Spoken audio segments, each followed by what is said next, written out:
Hello, Virgo.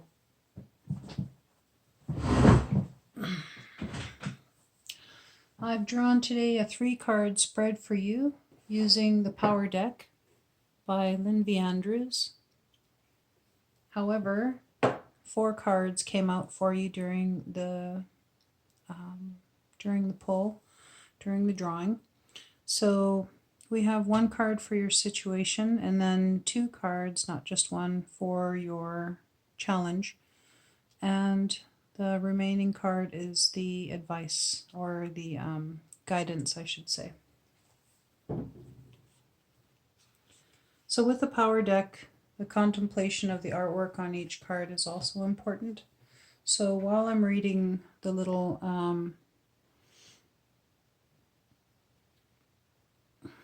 write-up about it on the back, which is on the back of each card, it's also in the book. There is additional information for each card for the artwork as well in the book. So, which is why I like to hold the card for your contemplation. Excuse me. And read about it from the book.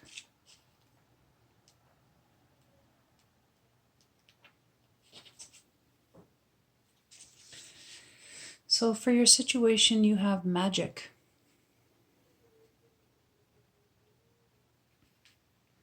If you do not believe in magic, your life will not be magical. Magic, like the power of Stonehenge, is part of the unknowable, that which you cannot describe but exists, and makes your life extraordinary. It is part of the goodness of your spirit. It is that mysterious and intriguing part of your spiritual life. Magic is what we are all looking for, but if you try to hold it and name it and describe it, you will lose it. You must talk around magic. Describe what led you there and give thanks for that part of the universe that is unknowable and full of color and strength and magic. Out of relationship comes magic. Out of the friction of forgetting and remembering comes magic. Out of the mists of dawn and the mysteries of creation comes the magic that we call life. Out of your passion for existence comes magic. The painting is entitled Ancient Astronomers. To have power in life, you must take power. Power is never just given to you. Stonehenge is an ancient sanctuary and sacred circle of monoliths, carefully assembled to draw up the power of the universe within the heart, as symbolized by the spheres in the explosion of eternity beneath the circle. What is in the universe above you is in the earth below you.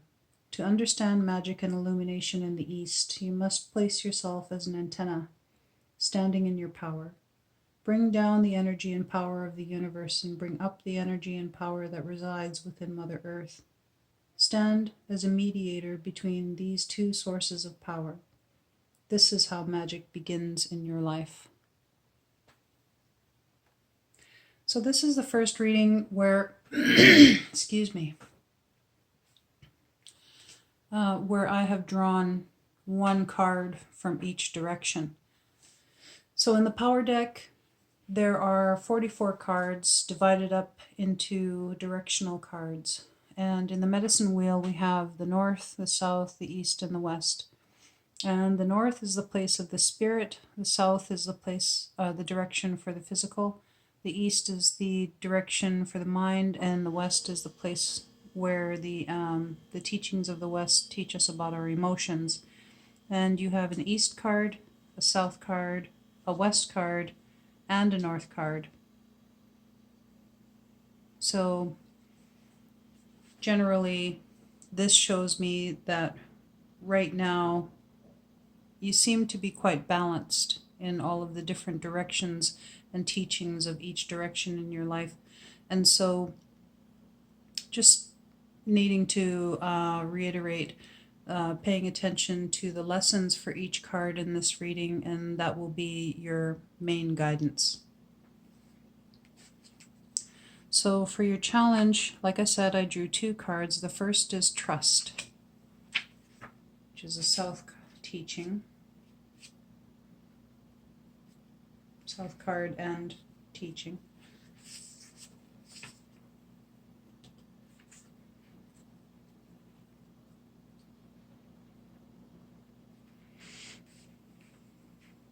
which says, "In love there must be trust. Without trust there is no love.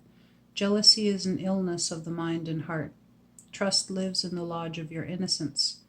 Heyoka is a warrior of the Native American tradition who goes into battle backward on his horse with a broken lance, knowing that the Great Spirit will protect him. It is this kind of trust that you need. The imbalanced aspects of patriarchal history reside like stone carvings within each of us. Welcome the new aspects of feminine power to your being, even though they may seem foreign. Trust in the ways of divine power and the Great Spirit.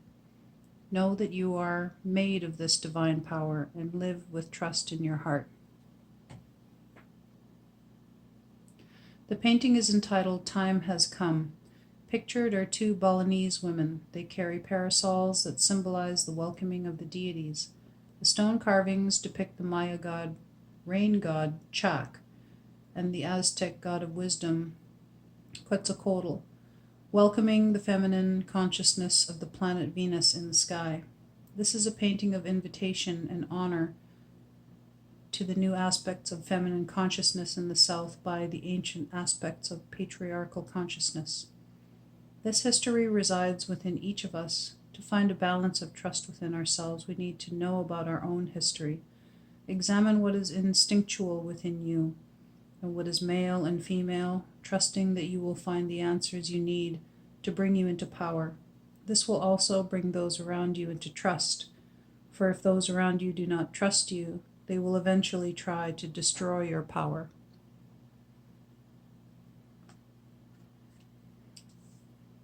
It's a powerful card.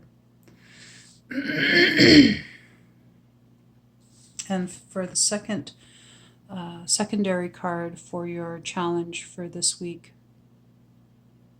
if I hadn't already stated, this reading is a general reading for your week starting January 19th, 2020. Half of the readings came a bit late as my son's birthday was yesterday, so I was pretty tired out by the end of the day. I didn't get any readings done like I wanted to, but you have a West card here for your secondary card for the challenge for yourself today, and that is ecstasy.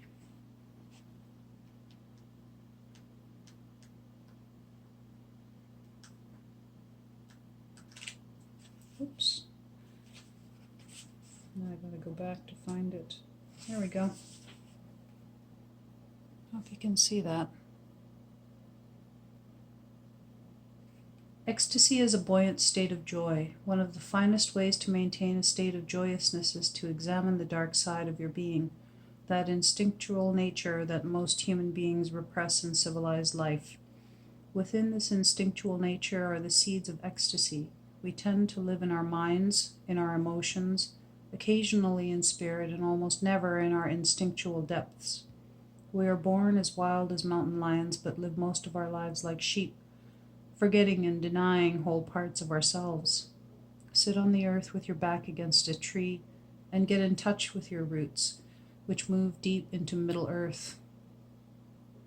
This will restore your joyousness and balance. Each day, listen to your body, mind, and your heart. What are they telling you about a given situation? Ecstasy is like a wind horse waiting to be ridden, the last wild ride before your passage into enlightenment. Take courage and live your passion fully. The painting is entitled Rapture. In this painting, ecstatic femininity is a symbol of rapture.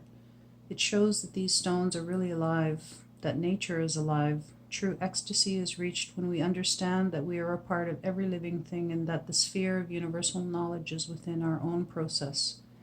We have already found our way home. We are already enlightened. We just don't realize it. Ecstasy is in the West where emotions live. Do not be afraid to move into the ecstatic emotions that are within you. They are your birthright. Do not be afraid to live in ecstasy.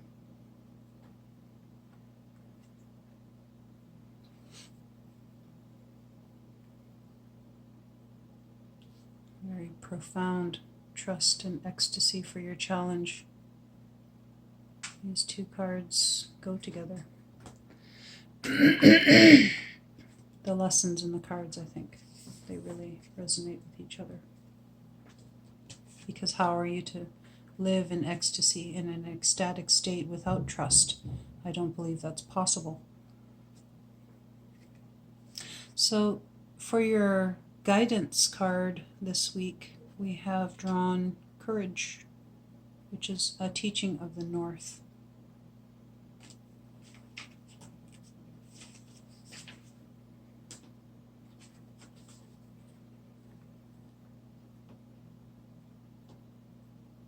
Hope you can see that. Action takes courage. We often feel like fish out of water, separate and different from the world around us. But fish out of water can learn to swim in a new air of consciousness and with a new purpose in life.